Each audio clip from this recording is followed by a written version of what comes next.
누가복음 17장 11절부터 19절까지의 말씀입니다. 예수께서 예루살렘으로 가실 때에 사마리아와 갈릴리 사이로 지나가시다가 한 마을에 들어가시니 나병 환자 10명이 예수를 만나 멀리 서서 소리를 높여 이르되 예수 선생님이여 우리를 불쌍히 여기소서 하거늘 보시고 이르시되 가서 제사장들에게 너희 몸을 보이라 하셨더니 그들이 가다가 깨끗함을 받은지라. 그 중에 한 사람이 자기가 나은 것을 보고 큰 소리로 하나님께 영광을 돌리며 돌아와 예수의 발 아래에 엎드려 감사하니 그는 사마리아 사람이라.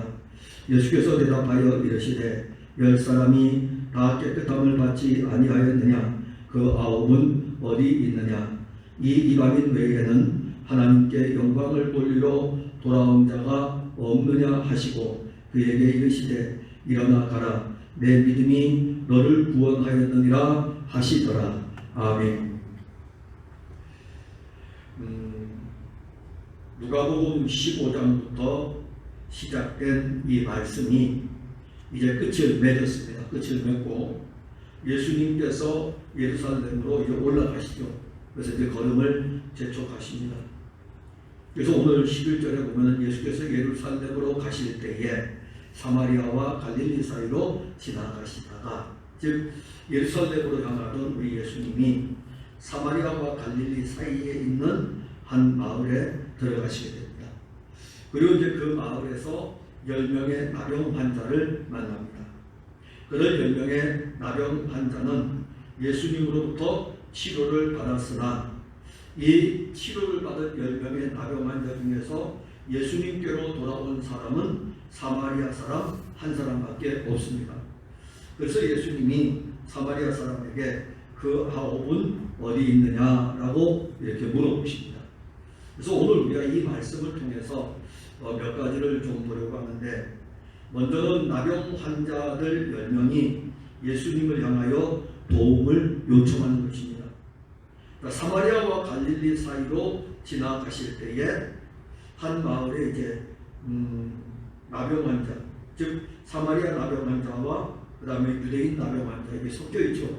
한 사람의 사마리아 나병 환자와 9명의 유대인 나병 환자 10명이 이렇게 같이 이렇게 공동체로 살고 있습니다.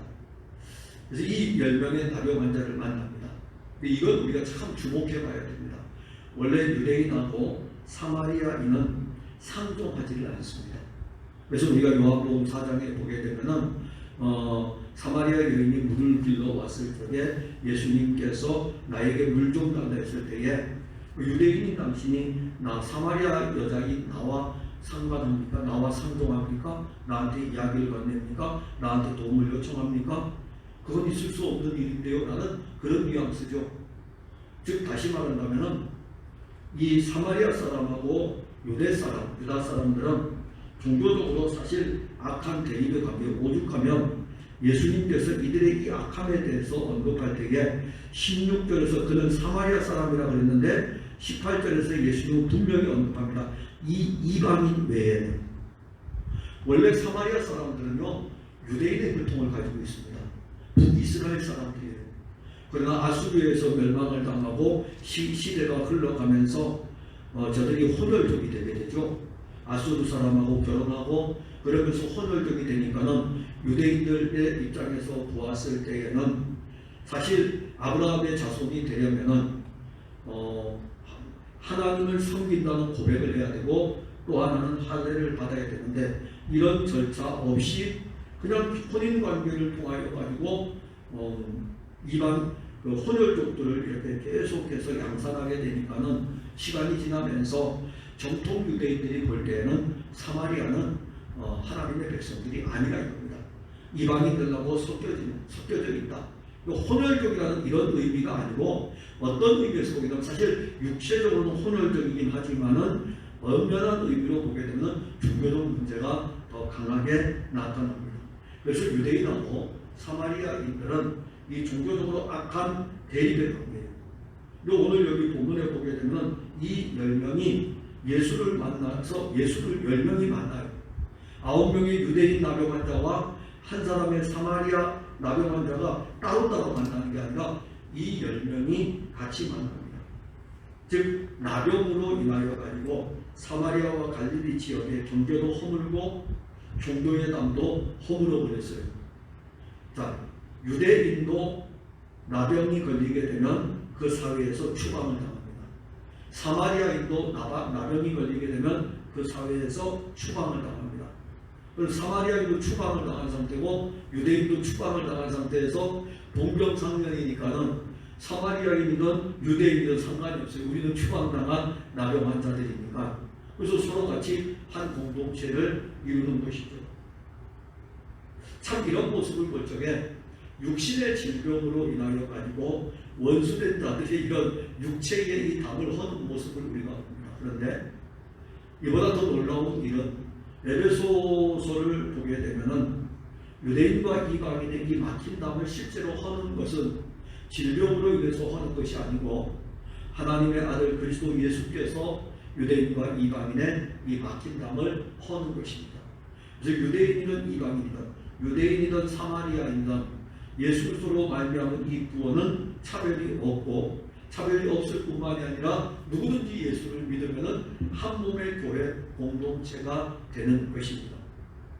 자, 이 지금 오늘 본문에서 이들 10명요 예수님이 자기들 마을로 들어옵니다. 그런데 이 예수님께로 가까이 가지는 못해요. 왜냐하면 나병을 알고 있기 때문에 이 나병은 벌써 겉모습만 봐도 나병 환자인 것을 알기 때문에 자기들은 사실 정상적인 사회 공동체 안에는 들어갈 수 없고 예수님은 유대인의 전통으로 오셨으면서 또 한면에서는 정상적인 유대인의 모습이잖아요. 나병을 앓고 있는 분이 아니기 때문에 그렇기 때문에 가까이 가지는 못하고 멀리 서서 예수 선생님을 부릅니다. 그러니까 예수님을 이들이 지금 선생님으로 불러요. 이거는 예수님을 부르는 예수님을 만나는 이 병자들 가운데서 다양한 사람들을 만납니다. 어떤 사람은 예수를 다윗의 자손이라 이렇게 부르기도 하고 근데 여기서는 예수 선생님 이렇게 불렀어요. 그러면 이들에게는 예수님이 다윗의 자손으로 오신 분으로 지금 들려지는 것은 아니에요. 단순하게 선생님이기 때문에 성경 말씀을 좀 더 잘 알고 있는 사람 그렇게 자기들은 인식을 했겠죠. 자, 예수님이 지금 예수님의 사역의 말기거든요. 사역의 마지막이고 예루살렘으로 마지막으로 올라가는 길이기 때문에 그 다음에 예루살렘 올라가면 십자가 사건이기 때문에 사역의 말기예요. 그래서 3년 동안 예수님께서 사역하시는 동안에 예수님에 대한 소문은 갈릴리에도 나고 유대 땅에도 나고 사마리아에도 났기 때문에 이들이 생각할 때에 이 예수는 그리스도로 지금 받아들인 것은 아니고 선생님으로 그냥 받아들인 거예요. 랍비로. 유대인 선생님들처럼 율법을 가르치는 선생님처럼 그렇게 예수님을 생각했던 거죠. 그래서 예수 선생님 하고서 이렇게 부르는 것입니다. 그리고 예수 선생님을 부르면서 우리를 불쌍히 여겨달라고 도움을 요청합니다. 자, 왜 도움을 요청할까요? 나병을 알고 있기 때문에. 지금까지 자기들의 그 어떤 방법으로는 치료를 받을 수 없죠. 의학으로 치료를 받을 수 없고 종교적인 어떤 행위로도 치료를 받을 수 없는 이 나병. 그리고 이 나병으로 인해 가지고 사회로부터 격리되어 있고 또 하나는 질병으로 인해서 자기 육체가 고통을 당하고 그러다 보니까는 그들이 예수 선생님이라는 것은 알아요. 예수님이 선생님인데 예수님이 대단히 능력이 있다는 것은 알고 있고 그래서 그를 부를 때에 예수를 하나님의 아들로 부르지 않고 예수 선생님으로 부르면서도 우리를 불쌍히 여겨달라고 이렇게 부르고 있습니다. 아니 예수 선생님으로 부르면서도 우리를 불쌍히 여겨달라고. 그렇다면 우리가 이런 말씀을 볼 적에 나병 환자들이 예수 선생님을 향하여 도움을 요청하고 있다면 예수 다윗의 자손 예수라면 하나님의 아들 그리스도라면 우리는 그 이름을 어떻게 불러야 될까요? 과연 우리는 도움을 요청할까요? 사실 저도 그렇고요. 저도 그렇고 오늘날 교인들을 보면은 한 면에서 보면은 신앙 회복은 요원할 수 있어요. 사실 우리 교회도 이제 기도가 없어요. 기도가 없고 성도들이 기도할 줄을 몰라요. 기도하죠. 기도하라 그러면 기도는 하는데 개인이 기도하는 시간이 이제는 없어졌어요. 우리 교회만이 아니에요. 한국 교회의 모든 보편적인 현실입니다. 그래서 저도 목회자이면서 이렇게 보면은 기도의 중요성을 알지만은 성도들을 기도로 끌고 가는 힘이 굉장히 약해요. 이런 모습을 볼 적에 아니 예수 선생님인데도 불쌍히 여겨달라고 이렇게 도움을 요청하는데, 그렇다면 우리에게 예수님이 하나님의 아들 그리스도라면은 우리는 그분의 이름을 부르면서 그분에게 우리의 도움을 요청할 만하지 않겠습니까? 그가 하나님의 아들이라면, 자, 여러분들이 믿는 예수가 하나님의 아들이고 여러분들이 믿는 예수가 그리스도라면은 그에게 도움을 요청하시겠습니까? 안 하시겠습니까? 아니 선생님인데도 이렇게 도움을 요청하는데 성경을 좀 더 많이 알고 있다고. 왜냐하면 예수님 원래 유대인 회당에 가가지고 성경 되게 잘 가르쳤거든요. 정말 잘 가르쳤어요. 그래서 사람들이 이렇게 들으면서 빠져들어가거든요. 달라. 권세 있는 말씀 같다. 이 말은 예수님이 성경을 가르칠 때에 다른 사람이 가르치는 것보다 알려드리는 거예요. 와, 다른데. 그래서 이제 한 면에서는 예수 선생님으로 소문이 났는데 그럼에도 불구하고 도움을 요청을 하잖아요. 그런데 우리에게 이 예수님은 하나님의 아들이고 그리스도입니다. 그렇다면 우리는 도움을 요청해 봐야 되지 않겠습니까? 제가 요즘 즐겨하는 기도가 하나 있습니다. 주기도예요. 그런데 주기도에 다 아니고 딱 하나에 너무너무 꽂혀 있어요.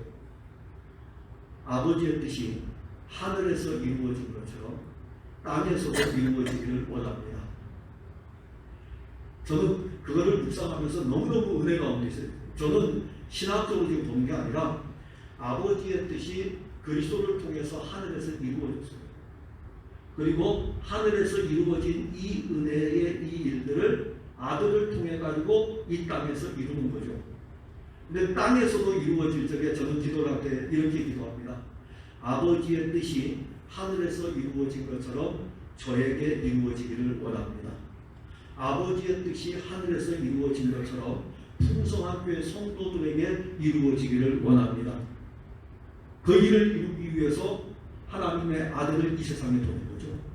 아버지의 뜻을 이루기 위해서 하나님의 아들을 보내셨고, 하나님의 아들이 승천하시고 난 다음에는 성령을 우리에게 주어서 하나님 아버지의 뜻을 우리 안에 이루시는 것이죠.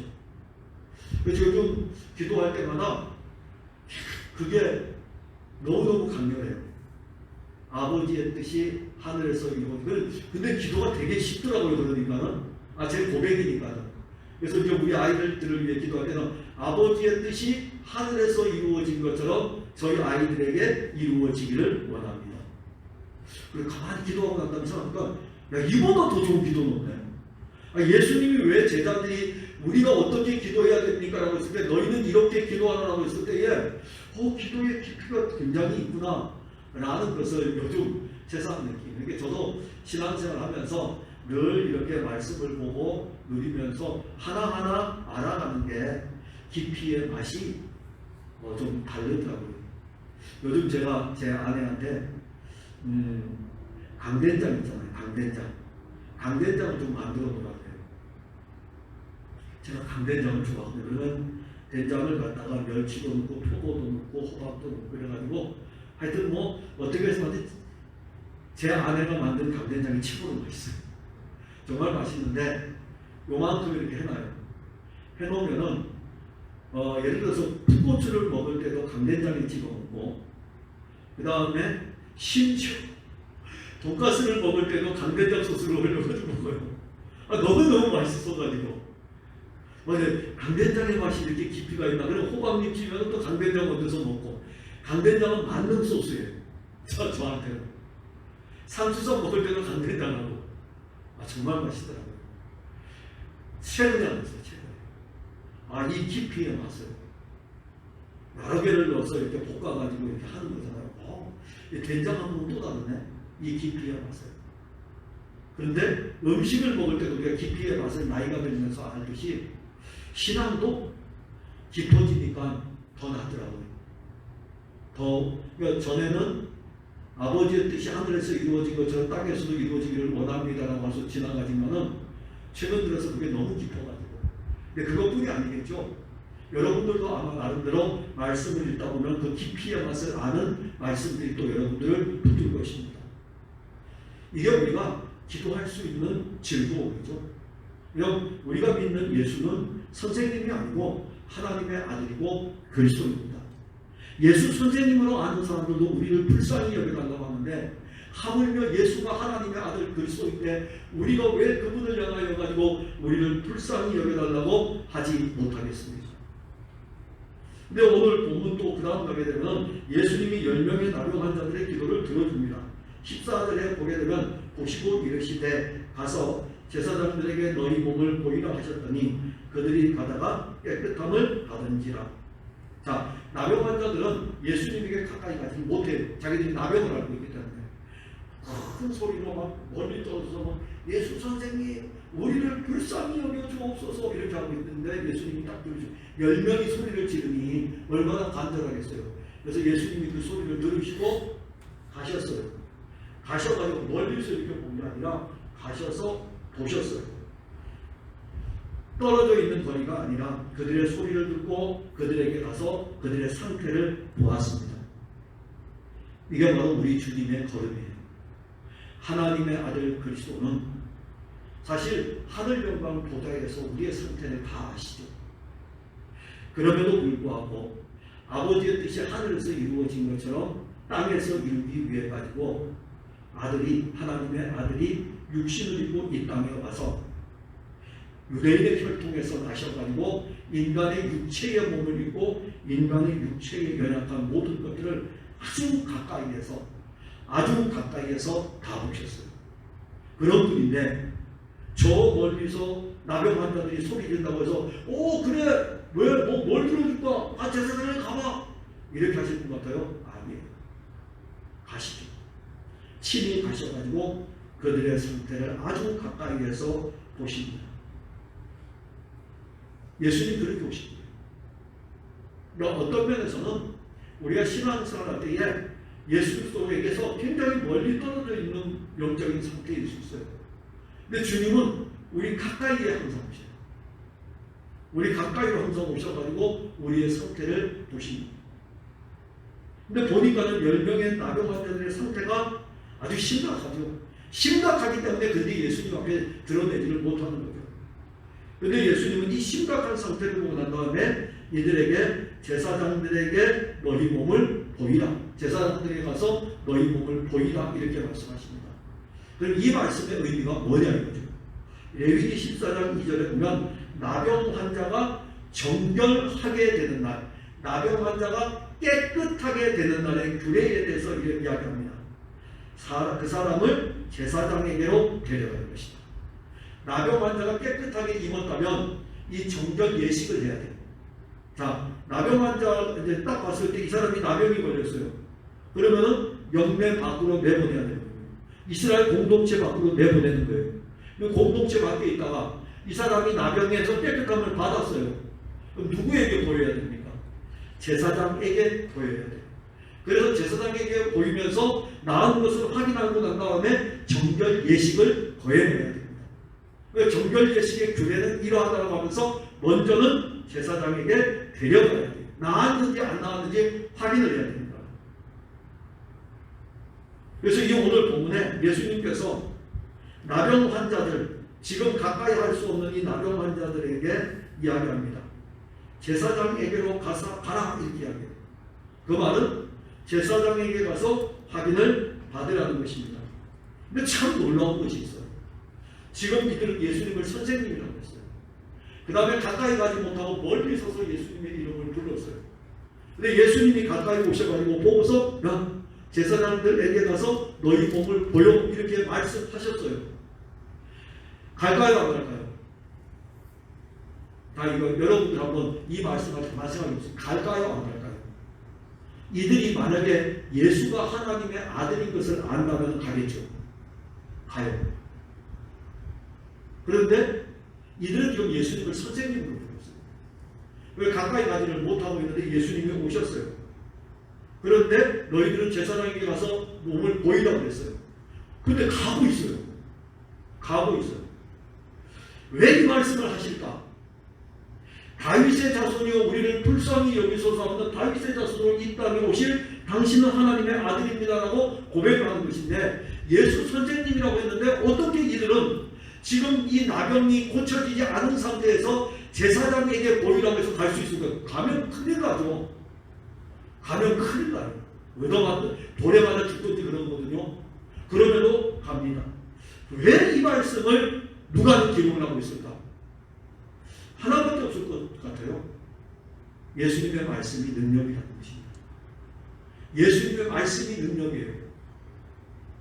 예수님이 말씀하시니까 너희들 제사장에게 가서 보여라. 그러니까는 자기들은 예수님을 선생님으로 알고 있지만 그 말씀이 그들에게 왔을 적에 그 말씀이 그들로 하여금 가게 하는 거죠. 말씀이 그들로 하여금 가게 하는 겁니다. 이게 놀라운 말씀의 능력인 것입니다. 그러니까 말씀이 얼마나 놀랍냐면은 태초에 하나님이 천지를 창조하십니다. 빛이 있으라 하시매 빛이 있었고, 이게 말씀의 능력이에요. 제사장에게로 가라 라고 하니까 자기들이 아직 고침을 받지 않았는데도 이성의 모든 사고도 깨뜨리는 거예요. 감정의 사고도 다 깨뜨리는 거예요. 말씀이 이성과 감정을 다 깨뜨려버리고 가게 하는 것이죠. 이게 말씀의 능력입니다. 이 말씀 앞에 10명의 문둥병자가, 사마리아 사람은 이럴 수 있겠죠. 내가 왜 제사장에게로 갑니까? 난 유대인도 아닌데. 그렇게 항거할 수 있겠죠. 아니면 9명의 유대인 문둥병자들이, 나병 환자들이, 아니 지금 우리가 이렇게 지금 몸의 헌대를 알고 있고 가면 나병이 그대로 있는데 우리가 어떻게 제사장에게로 갈 수 있겠습니까? 라고 항거할 수 있겠죠. 우리 생각으로는. 근데 성경은 우리에게 이렇게 말씀이 전해질 때 이 말씀이 능력이 되니까 이 말씀 앞에 항거할 수 있는 자는 아무도 없다는 것입니다. 말씀이 우리를 붙들어갈 때에는 우리는 항거할 수가 없어요. 나병 환자들은 나병에서 노임을 받지 않았음에도 불구하고 예수님이 말씀하시니까 아멘! 물론 아멘이라는 표현은 없어요. 그럼 가는 거예요. 예수님의 말씀이 능력이라면 이렇게 가는 것이 말씀의 능력이고, 그러니까 나병 환자들의 믿음이 있는 것이 아니고 지금은 나병 환자들에게 믿음이 있는 게 아니에요. 말씀이 이들을 지금은 이끌어가고 있는 것입니다. 말씀이 이끌어가고 있는 거예요. 그 다음에 이제 이 말씀을 믿는 믿음은 그 다음에 나와요. 말씀이 이들을 이끌어갑니다. 그래서 이 말씀이 사실은 능력이고 그 다음에 이 말씀이 사람들에게 믿음을 일으키는 것이에요. 그러니까 우리에게 이 믿음이 온 것은 내가 믿어가지고 말씀을 믿는 게 아니라 말씀이 우리 안에 능력이 됨으로 말미암아 우리에게 믿음이 있는 것입니다. 그리고 누가복음 우리가 5장 5절에 똑같은 거예요. 누가복음 5장 5절에 보면은 잘 알잖아요. 베드로가 시몬이 밤이 맞도록 고기를 잡습니다. 그러니까 한 마리도 잡지 못해요. 그러니까 예수님께서 베드로에게 딱 올라가지고 야 시몬아 고기 있냐? 그러니까 없어요. 한 마리도 없어요. 밤이 우리 지금까지 했는데 한 마리도 없어요. 그래? 깊은 데로 가서 한번 금을 내려봐. 그러니까 베드로가 이렇게 이야기합니다. 선생님, 우리들이 밤이 새도록 수고하였을 때 잡은 것이 없지만은 말씀에 의지하여 내가 그물을 내리리이다. 베드로에게 믿음이 있었습니까? 말씀이 베드로로 하여금 그물을 내리게 할 수밖에 없는 거예요.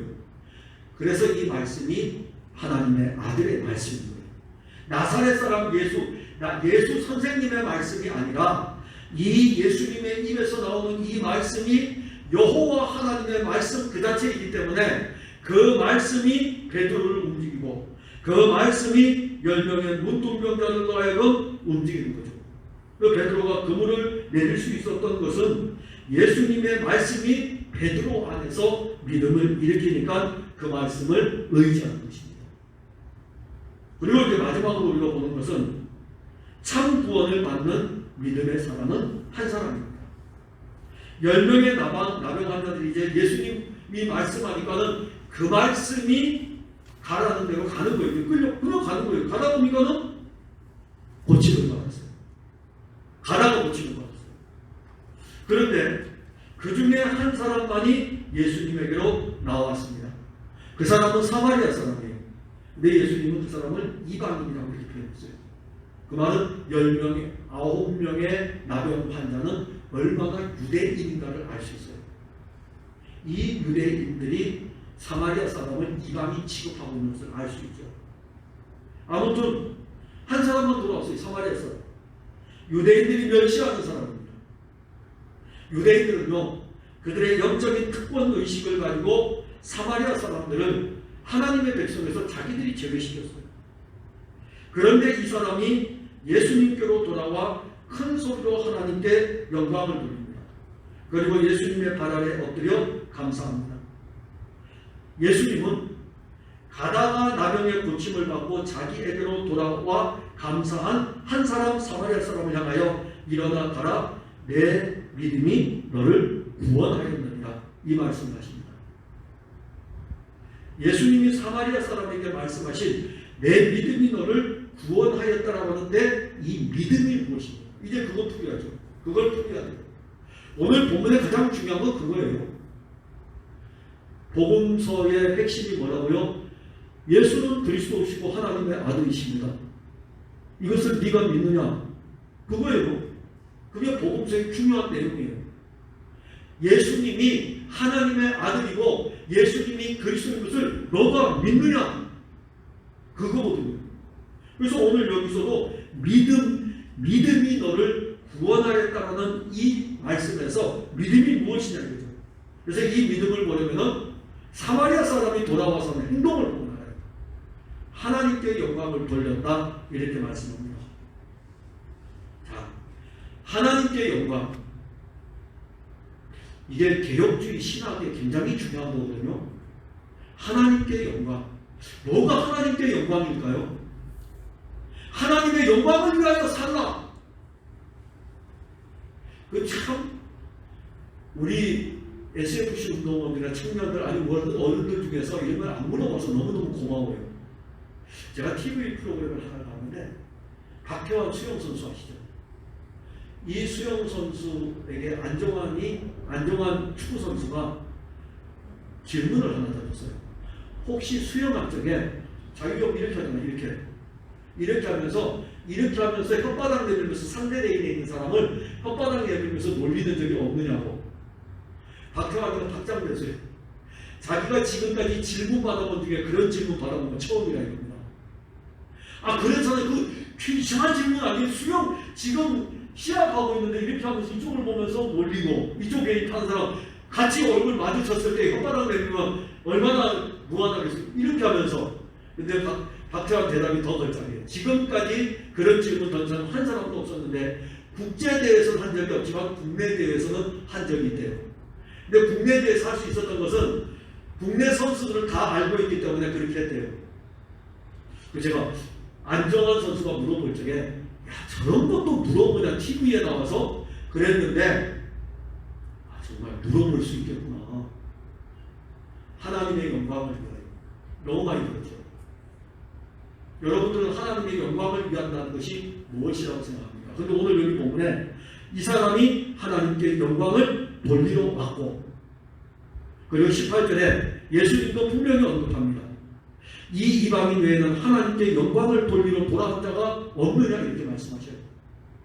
그리고 하나님께 영광을 돌린다는 것이 무엇인가? 답은 하나예요. 예수님이 하나님의 아들 그리스도이시고 예수님이 진짜 제사장이라는 것을 아는 게 하나님께 영광을 돌리는 것입니다.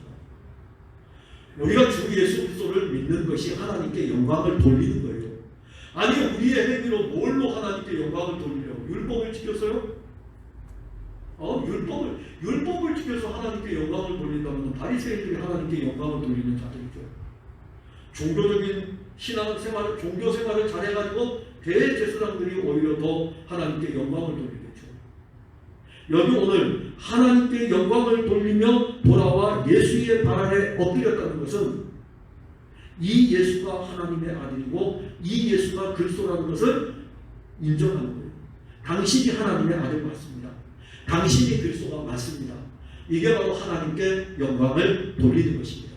그러니까 예수님이 또 물어봐요. 이 이방인 외에는 하나님께 영광을 돌리러 온 자가 없느냐? 이 사람이 나를 하나님의 아들로 인정하고 있어.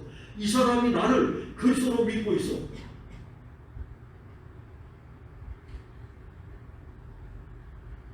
사마리아 사람이 하나님께 영광을 돌린 이 일이 오늘 우리들에게 하나님께 영광이 무엇인지 알려줍니다.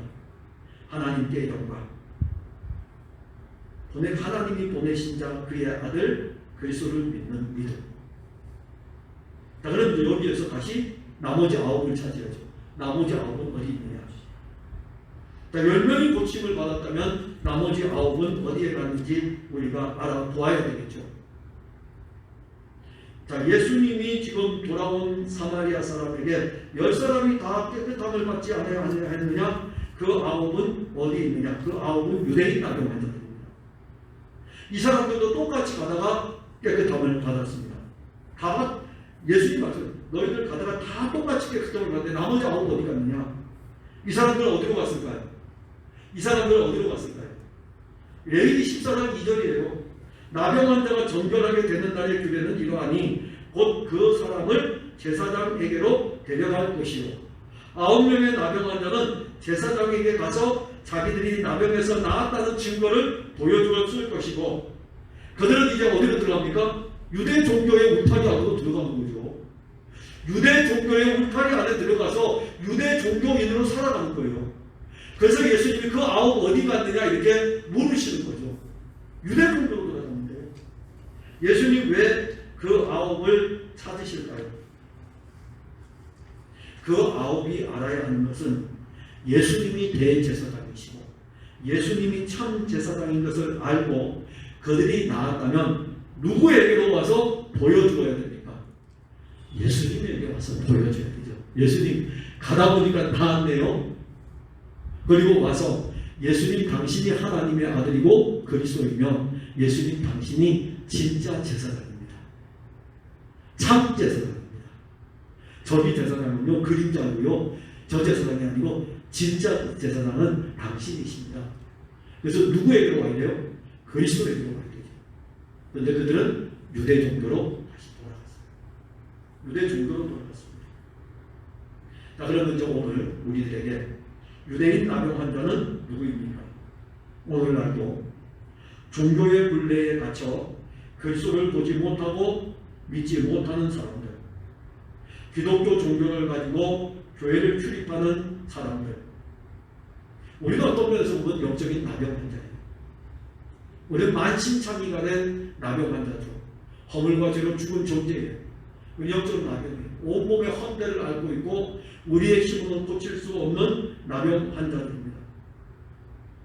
우리가 이 나병에서 구원을 얻은 것은 기독교 종교에서 구원을 얻은 것이 아니라 예수 그리스도로 말미암아 구원을 얻은 것입니다. 예수 그리스도로 고침을 받은 거예요. 제가 이제 참 어려워요. 왜냐하면 차라리 유대 종교는 여러분들에게 이야기하면 유대 종교 유대인들 이렇게 하는데, 근데 지금은 유대 종교가 교회 안에는 없잖아요. 근데 기독교 종교가 교회 안에 있다는 거예요. 기독교를 그냥 종교의 카테고리 안에 두어가지고 교회 다니는 사람들.